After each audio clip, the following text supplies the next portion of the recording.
Hi everyone. तो जैसा मैंने एक पिछला वीडियो में आपको एक वीडियो में पूरा आर्टिकल देने का कोशिश किया था, मैंने सोचा क्यों ना एक ऐसा और वीडियो लाया जाए। इसमें इंडियन पॉलिटी की बहुत ही इंपॉर्टेंट टॉपिक जिसका पार्ट्स नाम है, जो 22 पार्ट है इंडियन अपने पॉलिटी में, राज्य व्यवस्था में, उसके बारे में क्यों ना एक ही वीडियो ऐसा लाया जिसमें 22 पार्ट का बता दिया जाए, जिससे कि एक ही वीडियो में सब सारे कवर हो जाए। तो एक वीडियो में मैंने आर्टिकल ला दिया, एक वीडियो में पार्ट ला दे रहा हूँ, और अगला वीडियो जो आएगा उसमें मैं एक वीडियो में शेड्यूल ला दूंगा, जिससे आपका पॉलिटी का एक इंपॉर्टेंट कवर हो जाएगा। ठीक है, तो चलिए इसके बारे में स्टार्ट करते हैं।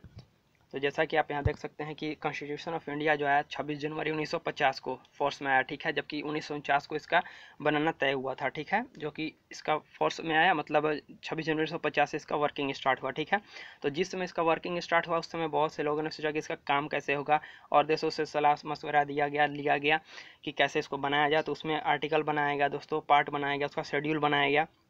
तो जिस समय बनाया गया तो उसमें 395 आर्टिकल थे, 8 शेड्यूल थे, और 1,45,000 वर्ड्स पूरे लॉन्ग में इसको में करके बनाया गया था। ठीक है, और ये अभी तक का सबसे लॉन्गेस्ट नेशनल कॉन्स्टिट्यूशन बनाया था इंडिया ने, जिसका रिटन कॉन्स्टिट्यूशन, रिटन मतलब जिसके पास अपना एक बुक की तरह, खाता की तरह बना हुआ अपना है कॉन्स्टिट्यूशन। तो रिटन कॉन्स्टिट्यूशन सबसे बड़ा किसका है, तो इंडिया का है। ऐसे यूएस ने सबसे पहले अपना कॉन्स्टिट्यूशन तैयार किया था। ठीक है दोस्तों, और ब्रिटेन के पास अपना रिटन कॉन्स्टिट्यूशन नहीं है, जैसे कि इंडिया के पास उसका रिटन कॉन्स्टिट्यूशन, उसका संविधान का किताब है। उसके ब्रिटेन के पास ऐसा नहीं है, उन लोग अपने काम ऐसे ही करते हैं, लिखा हुआ है लेकिन एक जगह इकट्ठा नहीं है। ठीक है, चलिए आगे बताते हैं।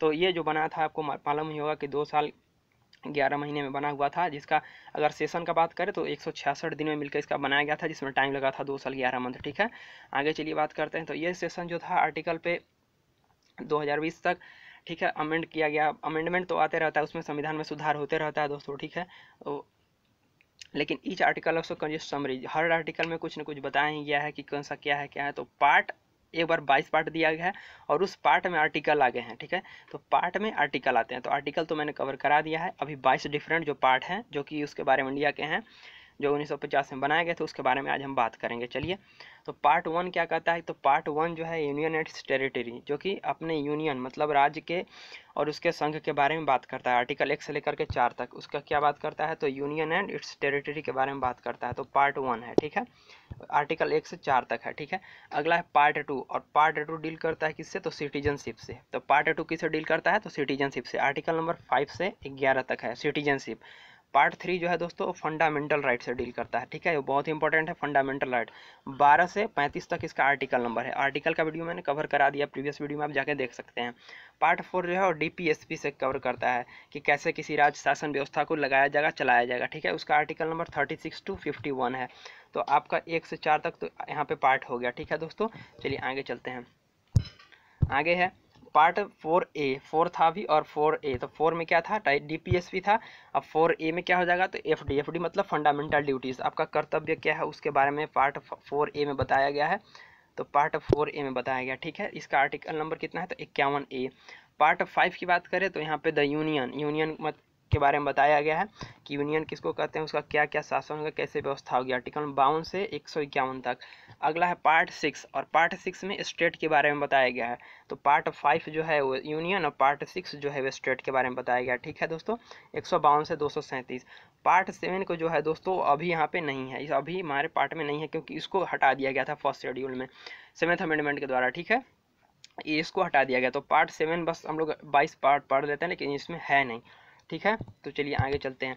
आगे है पार्ट 8, जिसमें यूनियन टेरिटरी की बात किया गया है। तो अभी देखा होगा आपने कि पार्ट 5 में यूनियन का बात किया, पार्ट 6 में स्टेट का बात किया, और पार्ट 7 तो है नहीं, और पार्ट 8 में यूनियन टेरिटरी का बात किया गया है। ठीक है, पार्ट 9 की बात करें तो पंचायत, और पार्ट 10 की बात करें तो म्यूनिसपैलिटीज़। तो पंचायत जो कि गाँव विलेज से हो गया, और म्यूनिसपैलिटीज़ जो कि सिटी शहर में बसता है। ठीक है, म्यूनिसिपल कॉर्पोरेशन जो भी होता है तो म्यूनिसपैलिटीज अपनी वहाँ पे होती है, जो कि मेयर एयर्स का चुनाव होता है। ठीक है, तो पार्ट आप अच्छा से याद करना होगा। पार्ट 5 में यूनियन, और पार्ट 6 में है स्टेट, 7 में नहीं है कुछ, और 8 में यूनियन टेरिटरी है, 9 में पंचायत है, 10 में म्यूनिसपैलिटीज़ है।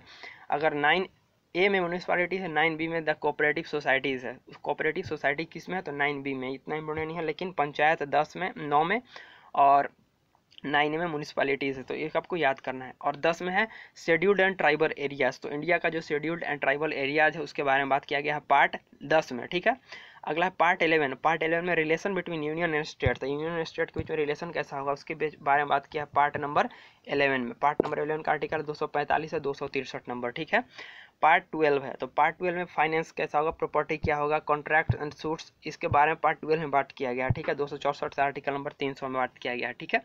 अगला पार्ट नंबर 13, और पार्ट नंबर 13 में trade commerce with in the territory of India, India के अंदर उसका कैसे क्या ट्रेड कॉमर्स व्यापार कैसे कैसे होगा उसके बारे में बात किया गया है, तो पार्ट नंबर 13 में उसके बारे में बात किया गया है, ठीक है। आगे चलते हैं part number 14।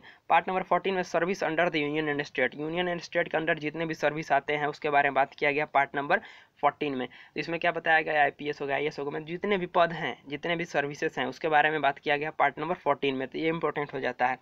Part number 14A में है ट्राइब्यूनल्स, उसके बारे में बात किया है। और पार्ट नंबर 15 जो है इलेक्शन, जो कि सबसे ज़्यादा इंपॉर्टेंट है। पार्ट नंबर 15 जो है इलेक्शन के बारे में बात करता है, जो कि सबसे ज़्यादा इंपॉर्टेंट है। और 16 जो है special provision relating to certain classes, अगर किसी को किसी क्लास को किसी वर्ग को कोई अगर स्पेशल प्रोविजन दिया गया है तो उसके बारे में बात किया है पार्ट नंबर 16 में, जो है कि आर्टिकल 330 से 342 है, ठीक है दोस्तों। आगे चलते हैं पार्ट नंबर 17, और पार्ट नंबर 17 में लैंग्वेजेस के बारे में बात किया गया कि इंडिया में कितने लैंग्वेज हैं उसके बारे में बात किया गया 343 से 351 तक, ठीक है।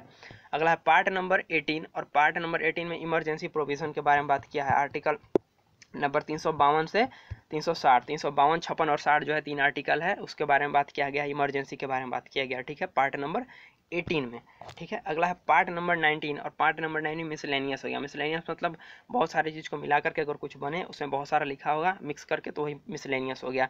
और पार्ट नंबर 20 है अमेंडमेंट, अमेंडमेंट अगर किसी कॉन्स्टिट्यूशन में कभी करना होगा तो उसके बारे में पार्ट नंबर 20 बात करता है अमेंडमेंट को लेकर के, आर्टिकल नंबर 368 बोला गया है, ठीक है, आर्टिकल नंबर 368, ठीक है, अमेंडमेंट के बारे में बात करता है पार्ट 20।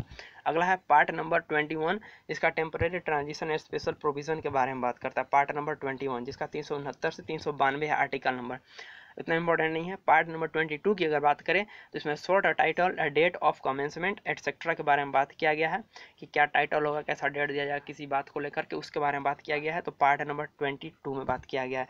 तो यही था दोस्तों, अगर अच्छा लगा होगा तो अगले आगे वीडियो में मैं शेड्यूल लेकर आ जाऊँगा, जिससे पॉलिटी का एक पार्ट आपका इंपॉर्टेंट कवर हो जाएगा, ठीक है।